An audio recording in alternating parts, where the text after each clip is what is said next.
नमस्कार, मैं हूं आशीष चित्रांशी और आप देख रहे हैं द न्यूज लॉन्चर। मायावती ने अपने भतीजे और पूर्व घोषित उत्तराधिकारी आकाश आनंद को पार्टी से बाहर का रास्ता दिखा दिया। ये खबर आप तक पहुंच चुकी है। तमाम मीडिया हाउसेज के जरिए, तमाम पोर्टल्स और चैनल्स के जरिए ये खबर आप तक आ चुकी है। ये सब कुछ 24 घंटे के भीतर हुआ। पहले उनको नेशनल कोऑर्डिनेटर के पद से हटाया गया और 24 घंटे बाद ही उनमें अहंकार देख लिया मायावती ने और निकाल दिया पार्टी से बाहर। लेकिन दरअसल ये अहंकार था या किसी का इंस्ट्रक्शन था, आदेश था? आदेश देने वाला कौन था? क्या आदेश देने वाला अपने ही जाल में उलझ गया है? और क्या मायावती ने जाने अनजाने 2027 के उत्तर प्रदेश के विधानसभा चुनाव से पहले अखिलेश और राहुल के लिए जीत का रास्ता तैयार कर दिया है, रेड कारपेट बिछा दिया है? ये एंगल जो है, इस पर चर्चा बहुत जरूरी। क्यों जरूरी है? आकाश आनंद की सामाजिक न्याय के उस आंदोलन में जो मृत प्राय सा है, वेंटिलेटर पर है, उस आंदोलन में क्या भूमिका नजर आ रही थी? आकाश उस आंदोलन को, सामाजिक न्याय के उस संघर्ष को वेंटिलेटर से उठा करके फिर से जमीन पर खड़ा करने वाले थे क्या? दौड़ाने वाले थे क्या? आकाश आनंद किसकी आंखों में चुभ रहे थे? और उससे बड़ी बात है कि बहन जी ने निकालते समय बहू, बेटी समान बहू, उसको भी नहीं बख्शा। कम से कम पितृसत्तात्मक समाज में एक महिला नेत्री के रूप में बहन मायावती से हम ये उम्मीद तो कतई नहीं करते। मैं इस चर्चा में अभिषेक कुमार हमारे साथी हैं, आप अक्सर बिहार के मामलों पे देखते हैं, इनको जोड़ रहा हूं क्योंकि मामले बिहार के भले देखते हैं लेकिन राजनीतिक समझ इनकी पूरे देश को लेकर के काफी विकसित है। लेकिन चर्चा शुरू करने से पहले मैं कुछ तथ्य रखूंगा, वो ट्वीट्स के जरिए, ये मस्क वाले एक्स के जरिए सब है। सबसे पहले मैं जब अभी रेलवे स्टेशन पर, नई दिल्ली रेलवे स्टेशन पर भगदड़ हुआ था, उस समय के दो ट्वीट रखूंगा। एक बहन मायावती का और एक आकाश आनंद का। दोनों ट्वीट्स के फर्क को समझिएगा। सबसे पहले मायावती वाला ट्वीट जरा चलाइए, कंट्रोल रूम प्ले करिए मायावती का ट्वीट। बहन जी ने लिखा है, प्रयागराज महाकुंभ जाने के लिए नई दिल्ली रेलवे स्टेशन पर उमड़ी भीड़ के बीच रेलवे की गंभीर लापरवाही के कारण मची भगदड़ में काफी लोगों की हुई मौत व घायल होने की घटना अति दुखद। पीड़ितों के प्रति मेरी गहरी संवेदना। सरकार दोषियों के खिलाफ कार्रवाई तथा पीड़ितों की पूरी मदद भी करे। ठीक है, अगर दोषी सरकार ही हो तो कुछ न करे। खैर, बहन जी ने इतना लिख दिया, मुझे लगता है यही ज्यादा था। अब आकाश आनंद के तेवर देखिए जरा। आकाश आनंद वाला दिखाइए जरा, tweet दिखाइएगा control room, Akash Anand का ट्वीट लाइए।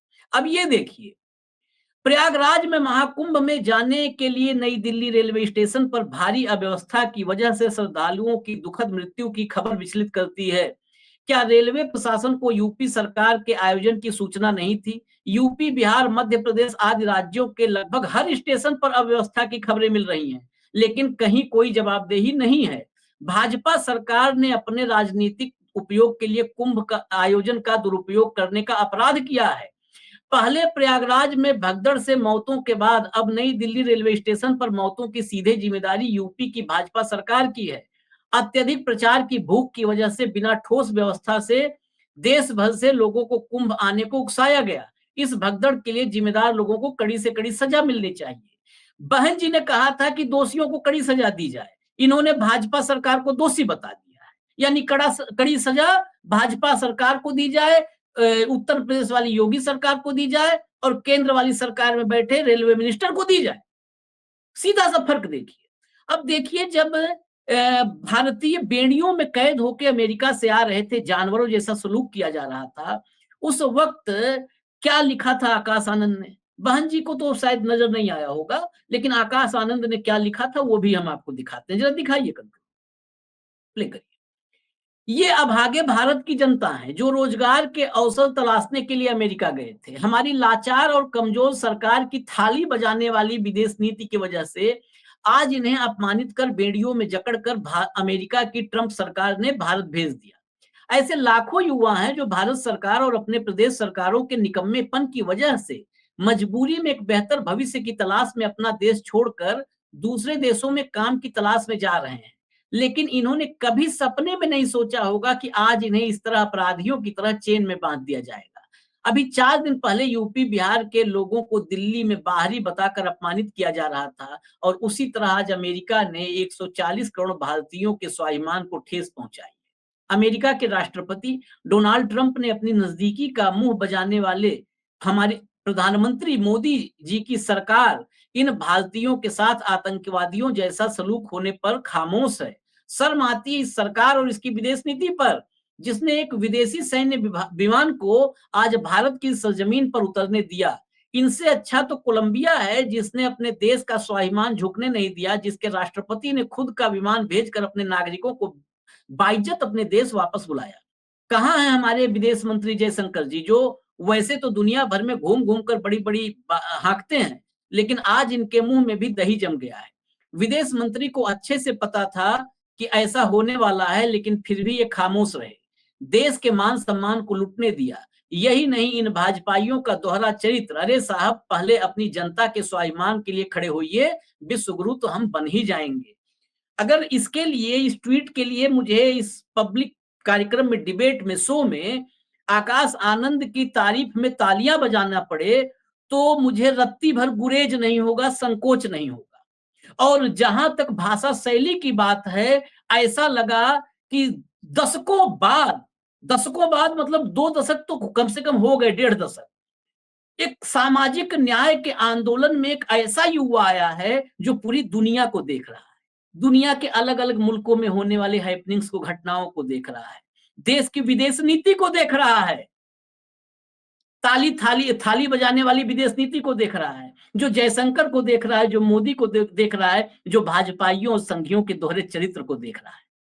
ऐसे युवा के लिए अगर खड़े होकर के अभिनंदन करना पड़े तो मुझे रत्ती भर गुरेज नहीं है।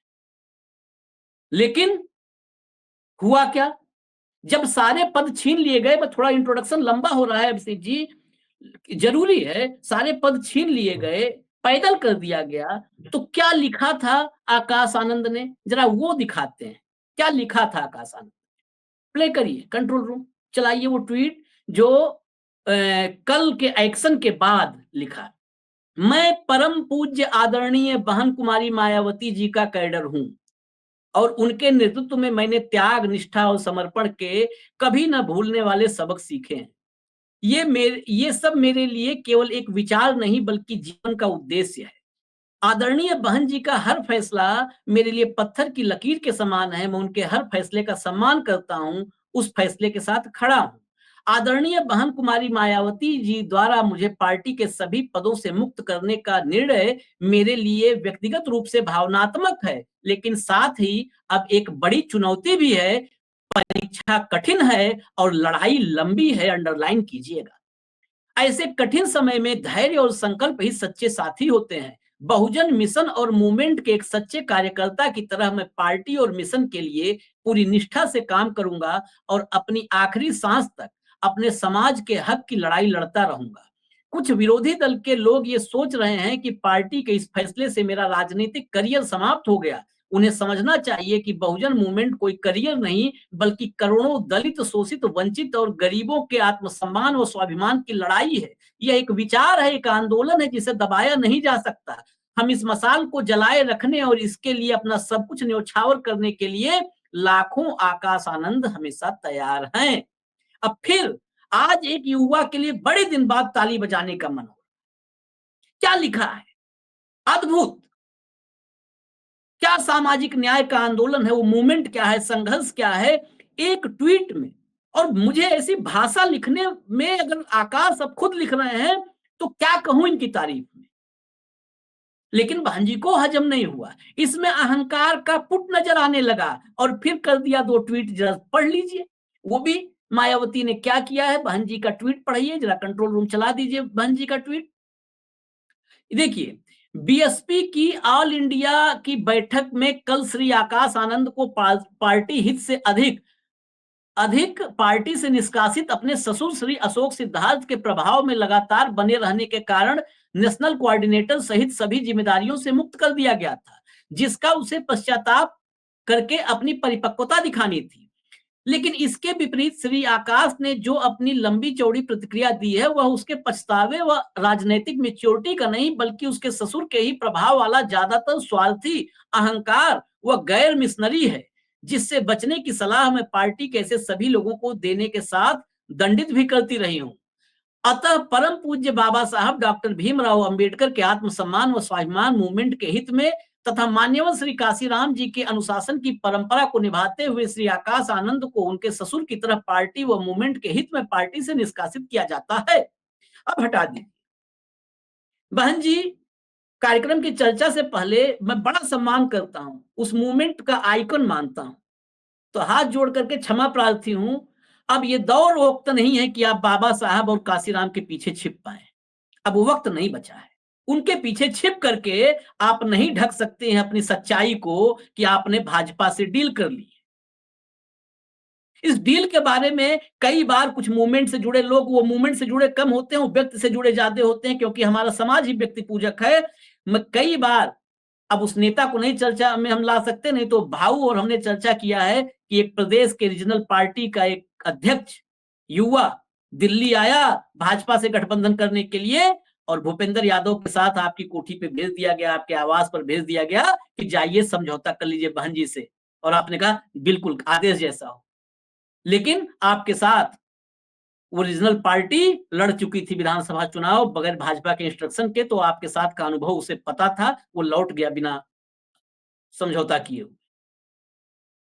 सामाजिक न्याय के आंदोलन की वजह से अगर इन सच्चाइयों को हम नहीं बोलते हैं, तो इसका मतलब ये नहीं है कि आप बाबा साहब या मान्यवर कांसीराम के पीछे छिप पाए।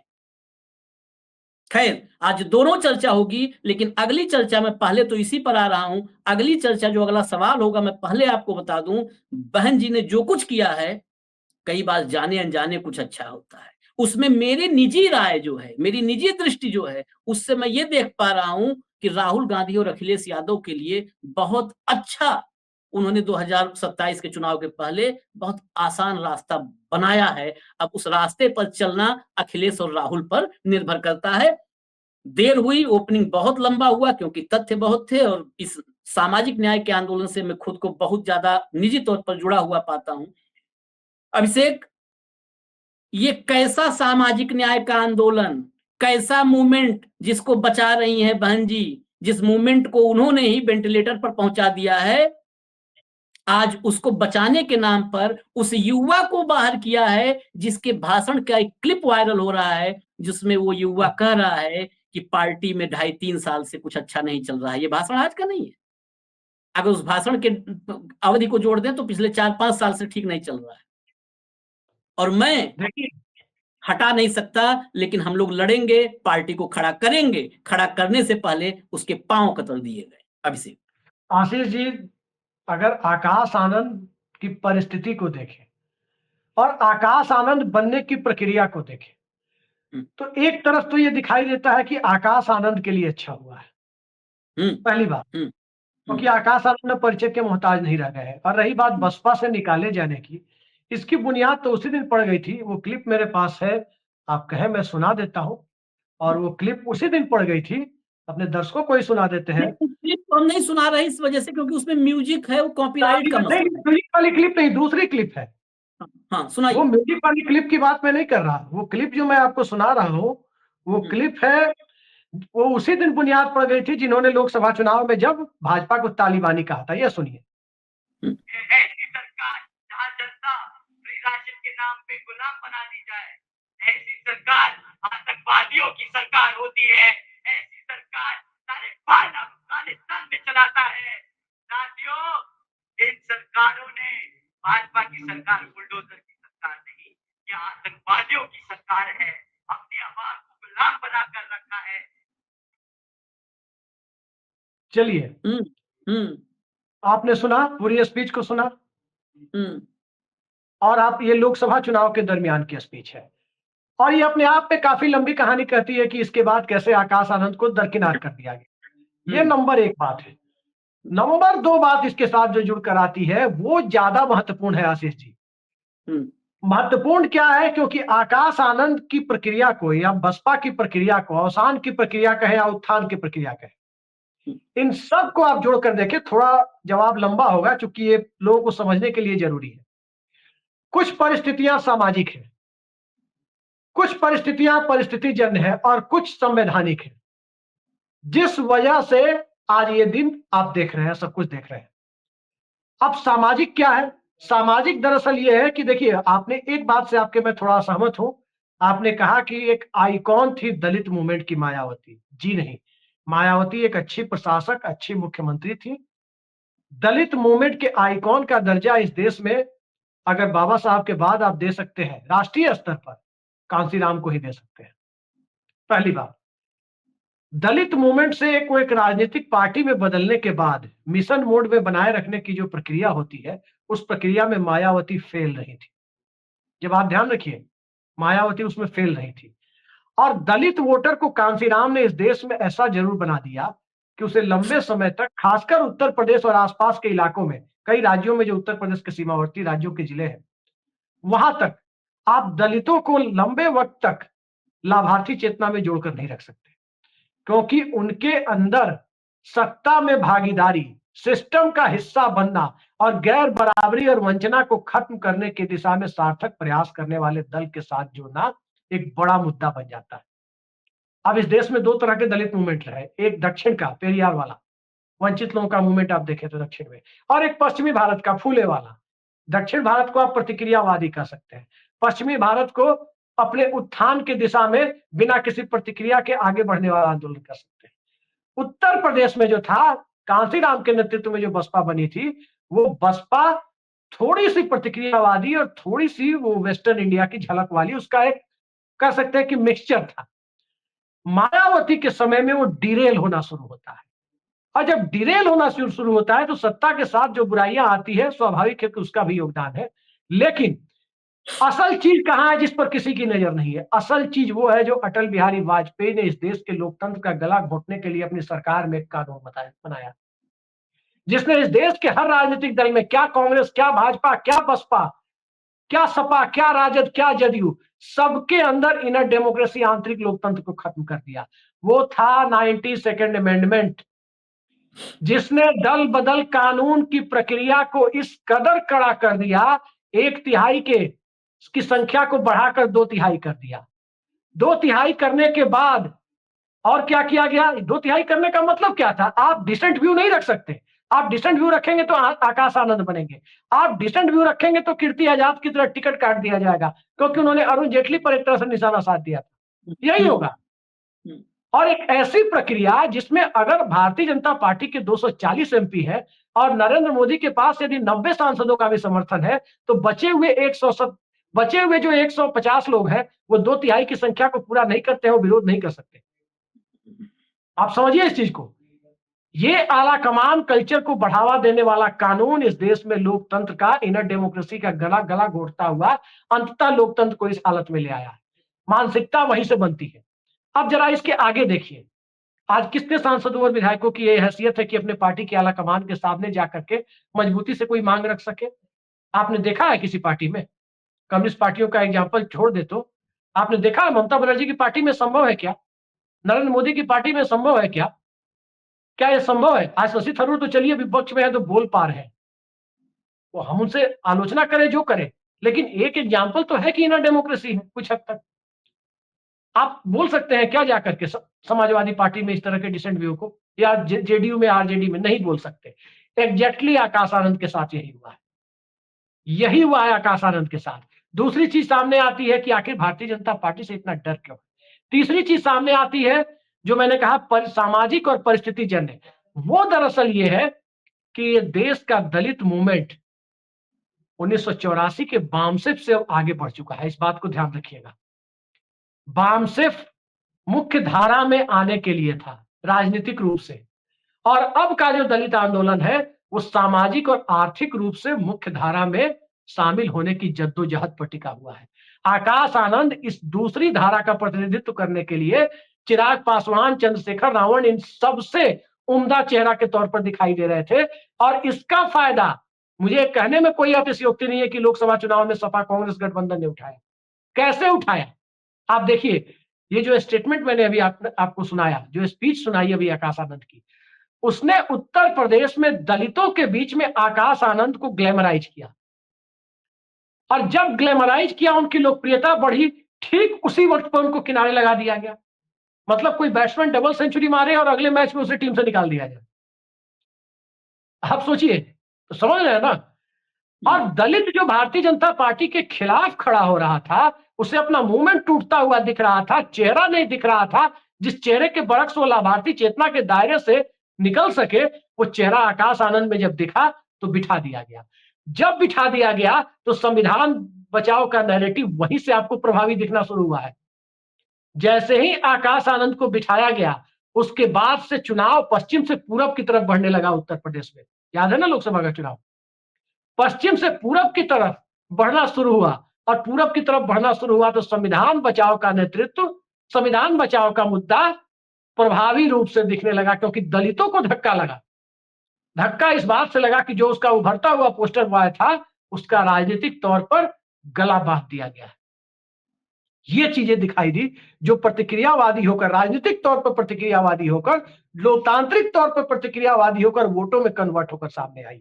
तो एक बात की पुष्टि तो हो गई कि आकाश आनंद के लिए सियासी मैदान खुला हुआ है। खुला भी क्यों ना हो, आप स्पीच देखिए चिराग पासवान की, कहीं दलितों की बात आप देखते हैं? कहीं भी दलितों की बात आपने चिराग पासवान को करते हुए सुनी? नहीं सुनी होगी। आप स्पीच देखिए चंद्रशेखर रावण की, दलितों की बात करते हैं, मजबूती से करते हैं, मुझे बड़े अच्छे नेता लगते हैं, लेकिन उनकी बातें समाज के दूसरे वर्गों को ठेस पहुंचाती हुई भी दिखाई देती है। ये बात ध्यान दीजिए। अब वो जमाने से राजनीति निकल गई है। आकाश आनंद ने वो खूबसूरती दिखाई अपनी भाषा में कि बिना समाज के दूसरे तबकों को ठेस पहुंचाए वो दलित विमर्श और दलितोत्थान की बात करते हुए नजर आए। वो सबकी बात कर रहे थे जब तालिबानी मानसिकता वाली सरकार की और पार्टी की बात करते थे, सबकी बात कर रहे थे। वैसा नहीं है कि वो दलितों को ही वो बातें अच्छी लग रही थी, वो गैर दलितों को भी वो बातें अच्छी लग रही थी कि हाँ ये हो रहा है। और आज की राजनीति उसी की राजनीति है। ये बात ध्यान रखिए कि आज की राजनीति उसी की राजनीति है। चुनावी हिंदुत्व के दायरे से एक संकीर्ण दायरे में जाकर के कोई आदमी उससे इस देश को नहीं निकाल सकता। जब तक एक बड़े तबके को जोड़कर चलने की उसकी काबिलियत ना हो, वो काबिलियत आकाश आनंद में दिख रही थी। इसलिए मैंने कहा कि आकाश आनंद के लिए अब खुला आकाश है, वो अपनी पार्टी खड़ी करे, किसी पार्टी में जाने की जरूरत नहीं है, अपनी पार्टी खड़ी करे तो उत्तर प्रदेश से शुरू होकर इस देश में कई राज्यों में राजनीतिक दलों के लिए वो अपरिहार्य बन जाएंगे, अपरिहार्य बन जाएंगे। आज की तारीख में आप देखिए उत्तर प्रदेश में दलित मूवमेंट बिखरा हुआ है। आप सोचिए, अखिलेश यादव अयोध्या से जीत कर आए, अनुभवी नेता, क्या नाम है उनका, अवधेश प्रसाद को फ्रंट पर रखते हैं। ठीक है, अयोध्या की सीट का एक प्रतीकात्मक महत्व है, दलित राजनीति का एक प्रतीकात्मक, लेकिन अखिलेश यादव के लिए आप देखें तो दलित राजनीति का एक प्रतीकात्मक महत्व ही दिखता है। दलितों के बीच के मुद्दों पर कितने सेमिनार में अखिलेश यादव भाग लिए, गैर बराबरी खत्म करने के लिए कितनी बातें अखिलेश यादव ने की। बहुत साफगोई के साथ कहूं, मैं बहुत बड़ा प्रशंसक हूं एक व्यक्ति के तौर पर, पत्रकार किसी का प्रशंसक नहीं होता, एक व्यक्ति के तौर पर अखिलेश यादव के मुख्यमंत्रित्व काल को देखकर मैं उनका प्रशंसक हूं। लेकिन सामाजिक मुद्दों पर जो मुंह चुराने की कोशिश है, उसके बीच दलित समाज वहां भी अपनी जगह उस रूप में नहीं देख पा रहा था जो उसे कांसीराम ने दिखाई थी। अब उसके पास एक चेहरा है। आपको क्या लगता है, चंद्रशेखर रावण और चिराग पासवान में क्या ये राजनीतिक कुवत आकाश आनंद को रोकने की है? वो पढ़े लिखे हैं, बाहर से पढ़े लिखे हैं, दुनिया देखी है, आपने बताया, तरक्की की बातें करते हैं, सबको साथ लेकर चलने की बातें करते हैं। और एक मानसिकता जिसका खुलकर विरोध किया जाना चाहिए, आजकल लोग खुलकर बोलने से डरते हैं, उस मानसिकता को सीधे सीधे उसका विरोध करते हैं। यही लोगों को चाहिए। और इस तरह की खुली बातें करने वाले लोगों को जनता इस देश की हमेशा पसंद करती है। किस्मत हमेशा बहादुरों का साथ देती है। याद कीजिए कितने नेताओं की हिम्मत थी जो कह देते, जेपी ने कह दिया था, सेना से अपील कर दी थी, इंदिरा गांधी सरकार के आदेश को मानने से इनकार करो। कितने लोग में, और देश की जनता जेपी के पीछे खड़ी थी। आज का दौर होता तो लोग कहते क्या कि अरे बाबी तो देशद्रोह को बढ़ावा दे रहे हैं, सेना को भड़का रहे हैं। अभी मैं कह रहा हूं, आकाश आनंद ने जो बातें कही है, मैं जेपी से तुलना नहीं कर रहा, मैं फिर कह दूं बहुत लोगों को बुरा लग जाएगा कि आकाश आनंद को जेपी बना दिया, कतई नहीं बना दिया, और नहीं वो जेपी बन सकते हैं, लेकिन आकाश आनंद एक सफल नेता बन सकते हैं। एक बहुत बड़ा वोट बैंक है और उसके सियासत, उसके सहारे बहुत बड़ी सियासत का स्कोप है, जिसे अब कोई उम्मीद, कोई होप दिखाई नहीं दे रही थी। मायावती की राजनीति फिनिश, उसके साथ आप देखें चंद्रशेखर रावण की राजनीति के आगे बढ़ने के बहुत स्कोप कम से कम व्यक्तिगत तौर पर मुझे दिखाई नहीं देते। कभी संभावना दिखी थी, लेकिन वो अपने आप को बदले हुए परिस्थितियों के साथ ढाल नहीं पाए। चिराग पासवान को मैंने कभी दलित नेता माना ही नहीं, बहुत साफगोई के साथ कह रहा हूं, कभी नहीं माना। तो एक पूरा स्कोप बचा हुआ है। अब आगे आगे देखिए आकाश आनंद क्या फैसला लेते हैं, ये देखा जाना।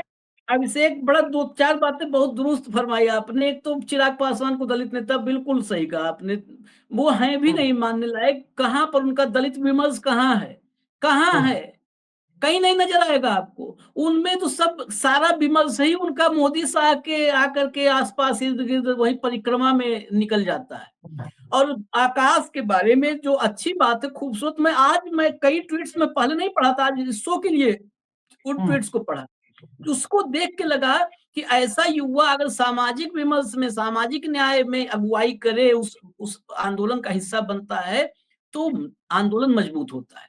दूसरी बात, इसमें कोई दो राय नहीं है कि इस देश में दस्तावेज के जरिए अगर दलितों के लिए एक रास्ता बनाया बाबा साहब ने, तो उसको धरातल पर संविधान से निकाल करके जमीन अमली जामा पहनाया कांसीराम साहब ने। एक बात आपने कहा था कि बहन जी को नहीं आइकन, बहन जी को आइकन मानने के पीछे वजह है। उस दौर को भी हमने देखा है, समझा है। उत्तर प्रदेश में साइकिल पर मतलब दलित युवती दिल्ली में कब कांसीराम साहब घर गए, कहे कि तुम्हें आईएएस बनना है, आईएएस बनने के बजाय आओ मुख्यमंत्री, आईएएस बन के किसका भला करोगी, बनो मुख्य राजनीति में आओ। और उस समय जब सरकार जब मुख्यमंत्री बनी, उनको यकीन नहीं था, गए कहे कि मुख्यमंत्री बनना है तुमको, यकीन नहीं हुआ था। मायावती को जब पूछा कांसीराम साहब ने कि मुख्यमंत्री बनना है तुमको, यकीन नहीं हुआ था। तो उस वजह से वो आइकन बहुत एक दलितों में, मैं गांव-गांव में उत्तर प्रदेश में, पूर्वी उत्तर प्रदेश का रहने वाला हूँ, गांव-गांव मैंने में कहा आशीष जी को एक सफल राजनेता, उम्दा प्रशासक सब कुछ है, लेकिन एक जो होता है ना कि एक प्राकृतिक नेता, सुनिए अभिषेक, 2-3 वजह से मैं कह रहा हूँ, ये तो हमारे आपके अपने निजी विचार हैं। मैं इस वजह से, क्योंकि मायावती को गांव-गांव में जो तमाम दलित, गरीब, गुरबा, मजदूर, शोषित, वंचित, पीड़ित है ना, उनको हमने सुना है। जब मायावती का राजनैतिक उत्कर्ष आया, तो उस दौर में उनका आत्मबल बढ़ा, उन्होंने बढ़ा दिया आत्मबल। उन्होंने मतलब जब ये लगा कि मायावती है हमारे साथ, तो उनका आत्मबल यहीं से सशक्तिकरण शुरू होता है, जब आत्मबल बढ़ जाए। तो वो, लेकिन उस मूवमेंट को कहाँ पहुंचा दिया, उन्होंने ही पहुंचाया। उन्होंने ही उस मूवमेंट का अंत भी कर दिया। बात आकाश आनंद की थी। आकाश आनंद अगर अपनी पार्टी, वाकई बहुत बड़ा शून्य है अभी, दलित विमर्श में, दलित मूवमेंट में, सब में बहुत बड़ा शून्य है, और अभी काम बहुत बाकी है। मीलों जाना है। कहीं अभी आसपास भी हम जो लक्ष्य है उसके आसपास भी नहीं पहुंचे हैं। उस दलित मूवमेंट का जो लक्ष्य है उसके आसपास भी नहीं है, मीलों जाना। उम्र भी है, योग्यता भी है, दोनों चीज है, सब प्लस है आकाश के लिए। एक होता है कि उम्र गुजर गई 55-60 में, उम्र और योग्यता दोनों है। अपनी पार्टी बनाते हैं। आशीष जी, कन्हैया कुमार बनने से बचना होगा, फिल्म सिटी से राजनीति करने से। नहीं, दूसरी नहीं, अब तक तो हमने देखा भी नहीं है। उसके अलावा उम्र भी है, राजनीति भी है, उम्र भी है, योग्यता भी है। और बहन जी जो कह रही हैं कि मैच्योरिटी नहीं है, मुझे लगता है कि जितनी मैच्योरिटी हासिल करने में बहन जी को 2 दशक लगा होगा, उससे ज्यादा मैच्योरिटी आज है। ये फिर कड़वी बात है, उससे ज्यादा मैच्योरिटी है, क्योंकि आकाश आनंद को पता है कि इस जो मूवमेंट ठंडा पड़ चुका है, जो मृतप्राय है, उस मूवमेंट में कैसे जान फूकनी है, ये पता है। इससे ज्यादा मैच्योरिटी चाहिए ही नहीं किसी को, जिसको मूवमेंट की लड़ाई, मतलब सामाजिक विमर्श की लड़ाई लड़नी है, उसे इससे ज्यादा मैच्योरिटी नहीं चाहिए।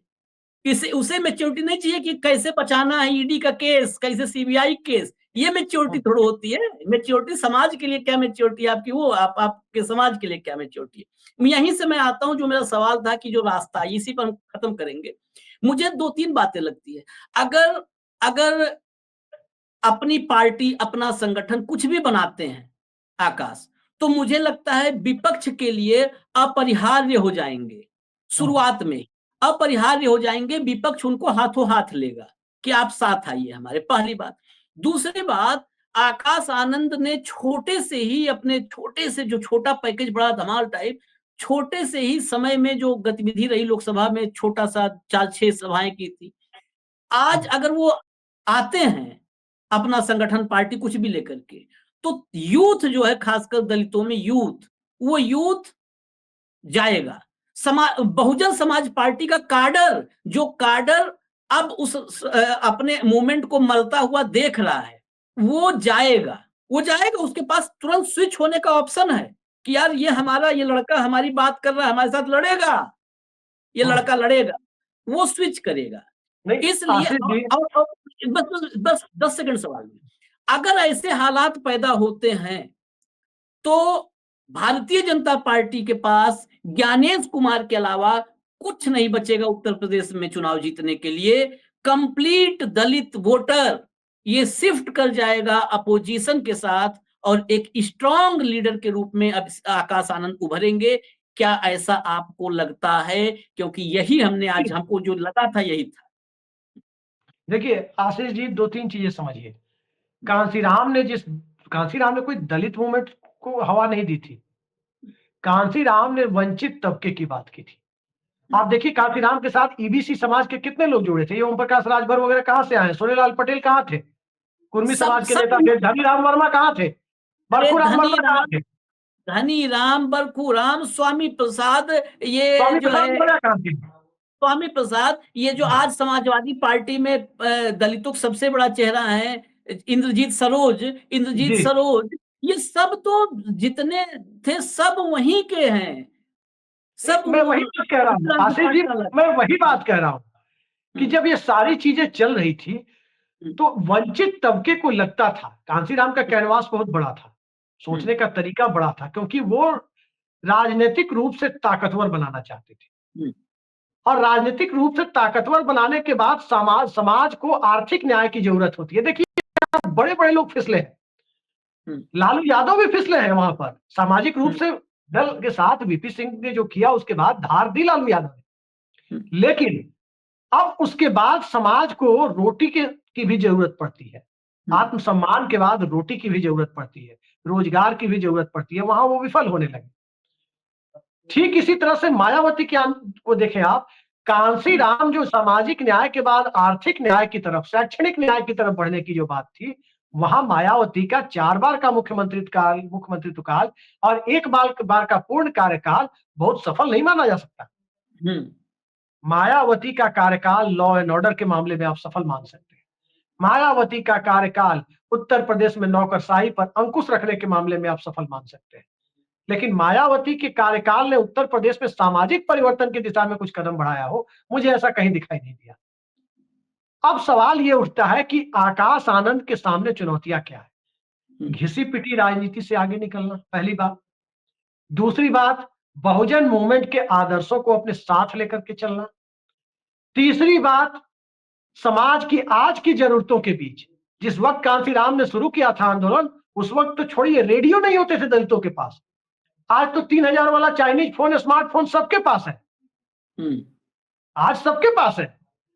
तो इस समाज को उस 3,000 वाले फोन के आगे की भी जरूरत है। शिक्षा की जरूरत है, स्वास्थ्य की जरूरत है, रोजगार की जरूरत है, सम्मान के साथ जीने की वो अवस्था अभी भी नहीं आई है जिसका वो समाज हकदार है।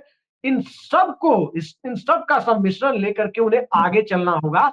और जो उनकी भाषा शैली है वो कमाल की है, काबिल तारीफ है। क्योंकि उनके भाषण में मुझे सबसे अच्छी बात यही लगी, कहीं भी समाज का कोई हिस्सा, कोई वर्ग उनकी भाषा से आहत होता हुआ दिखाई नहीं दिया। आज मैंने देखा एक फुटेज, मुझे बड़ी निराशा हुई। बड़ी उम्मीद मैंने लगाई थी चंद्रशेखर रावण से। एक फुटेज आई एक अधिकारी से, सीओ या दरोगा से बात करते हुए। मुझे लगा कि नहीं, इस भाषा को अब जो समाज है, चाहे दलित वर्ग हो, पिछड़ा हो, अगड़ा हो, कोई भी हो, अब का समाज उस भाषा को स्वीकार करने के लिए तैयार नहीं है। अब समाज बदल चुका है। समाज को हम 85-86 के नजरिए से 2025 में नहीं देख सकते। वो आप देख रहे हैं ना, एक मुख्यमंत्री है इस देश में, वो कहते हैं 2005 के पहले कुछ था जी, कोई कपड़ा पहनता था जी। अब सवाल है कि अभी भी 2005 की रट लगाए हुए हैं। अरे भाई, 5 वाली बात का तो कई बार लोगों ने आपको इनाम दे दिया। अब 5 वाली बात पर कितना इनाम आप लेंगे लोगों से? चलिए आप ये बिहार में बताइए। जाएंगे तो नहीं, वो उसकी बात अपनी हम नहीं कर रहे हैं। हम वही कर रहे हैं कि अब अगर मायावती या कोई भी आदमी राजनीति करे, चंद्रशेखर रावण ही करे, वो वही राजनीति करे जो राजनीति वो तिलक तराजू वाली करते थे, उस राजनीति का स्कोप अब दलित समाज भी स्वीकार करने को तैयार नहीं है। घोड़ी पर चढ़ने नहीं दिया गया, ये मुद्दा तो है, बहुत बड़ा मुद्दा है, लेकिन यही मुद्दा वोट दिला देगा। अब समाज के लिए बहुत सारे मुद्दों में से ये एक मुद्दा है, ना कि ये सबसे बड़ा सेंट्रल इशू है। ये बदलाव आया है और इस बदलाव को समाज की वास्तविकता ने, उदारीकरण और भूमंडलीकरण के बाद की गैर बराबरी की बढ़ रही परिस्थितियों ने और विषमता ने, रीजनल इम्बैलेंस ने, इकोनॉमिक इम्बैलेंस ने, सोशल इम्बैलेंस ने, आर्थिक, सामाजिक और क्षेत्रीय विषमता ने और इन वास्तविकताओं के करीब लाने में जो समाज को अपनी भूमिका निभाई है, उसने तय किया है कि आकाश आनंद के लिए ही स्पेस है, न कि चिराग पासवान के लिए, न कि चंद्रशेखर रावण के लिए। अब उसको कैसे भुना पाते हैं? बड़े बड़े टैलेंटेड बैट्समैन आए, विनोद कांबली आए, सचिन तेंदुलकर से ज्यादा टैलेंटेड लोग मानते थे, लेकिन विनोद कांबली भुना नहीं पाए। दिए हुए और मिले हुए मौके को भुनाना भी पड़ता है। ये बात राजनीति में सबसे पहले लागू होती है। बहुतों को मौका मिला, भुना नहीं पाए। आकाश आनंद के पास मौका है कि जो यही है टेम्पो मौका। उन्होंने पकड़ा था लोकसभा चुनाव में, अब भुनाने के लिए आदर्श परिस्थितियां हैं। कुशल रणनीति की जरूरत है और सही तरीके से जमीन पर जाने की जरूरत है। बिल्कुल, जी, आकाश के पास बहुत बड़ा मौका है, इसमें कोई दो राय नहीं है, बहुत बड़ा मौका है। बस उसको कैसे भुनाते हैं। रही बात आक्रामकता की, तो आक्रामकता इस दौर की राजनीति में, जहां पर सबके भीतर आक्रामकता का पूर्ण प्रवेश कर चुका है, आक्रामकता होनी भाजपा चाहिए, जीवन में आक्रामकता आक्रामकता बिल्कुल होनी चाहिए। हाँ, लेकिन उस आक्रामकता में सर्व समाज, अगर आप सर्व समाज के जी, प्रति आक्रामकता आपकी है, अपने अपने समाज के हितों को ऊपर रखते हुए हम्म। सामाजिक न्याय की लड़ाई अगर ऐसा लड़ा जाए, मतलब ऐसे नहीं, इस आप तरीके एक चीज, आशीष जी 10 सेकंड। हम्म, असदुद्दीन ओवैसी और अकबरुद्दीन ओवैसी दो भाई हैं। मैं उनकी हम्म, राजनीति से ताल्लुक नहीं रखता, ना ही उनकी राजनीति को मैं बहुत इंडोर्स करता हूं। हम्म, लेकिन असदुद्दीन ओवैसी जब अल्पसंख्यक हितों की बात करते हैं, कहीं भी बहुसंख्यक समाज के प्रति नफरत नहीं निकलती है। लेकिन वही बात जब अकबरुद्दीन ओवैसी करते हैं, तो वहां पर भाषा बदल जाती है। ये फर्क आता है, तभी असदुद्दीन ओवैसी है। उनकी राजनीति से मैं इत्तेफाक नहीं, सहमत नहीं होता हूं, लेकिन कहीं भी एक स्टेटमेंट दिखा दीजिए जिसमें किसी दूसरे समुदाय के प्रति, अपने समुदाय के हित की बात करना भारत के संविधान ने अधिकार दिया है सबको, उसमें कौन सा गुनाह है? होना चाहिए जो समुदाय कहीं से वंचित महसूस करता है। जी, नहीं बिल्कुल। अब आकाश आनंद के लिए पूरा मैदान खाली है और खुला है, दोनों बात है, खाली भी और खुला भी है। यहाँ कोई फिल्टर नहीं है आउट आउट करने वाला, अगर वो सेल्फ हिट विकेट ना हो जाए तो। ये ऐसे मैदान में उतरे हैं, अब इनके पास ऐसा मैदान है जहां पर वो खुद हिट विकेट हो सकते हैं, बाकी कोई आउट करने वाला नहीं है। न बहन जी करने की स्थिति में, न कोई और करने की स्थिति में। एक्सेप्टेंस भी जो उन्होंने आते ही जो माहौल बनाया था, एक टेम्पो जो कहा, बस वो टेम्पो दौड़ा दिए तो मर्सिडीज अपने आप दौड़ जाएगी, अपने आप आगे जी, वो मर्सिडीज टेम्पो बन जाएगी। अब आगे देखते हैं क्या होता है। लेकिन अगर ये हुआ जो मैं शुरू में कहा, फिर वो बात रिपीट कर रहा हूं, अगर ऐसा हुआ आकाश आनंद उतर गए मैदान में, तो फिर शाह अपने ही जाल में फंस चुके हैं, ये भी तय मान लीजिए, क्योंकि वो विपक्ष का, अपोजिशन का एक अपरिहार्य हिस्सा होंगे और जिधर खड़े हो जाएंगे, फिर दलित वोटों में सेंधमारी, बंटवारा, बिखराव, ऐसी उम्मीद पालना छोड़ दीजिए।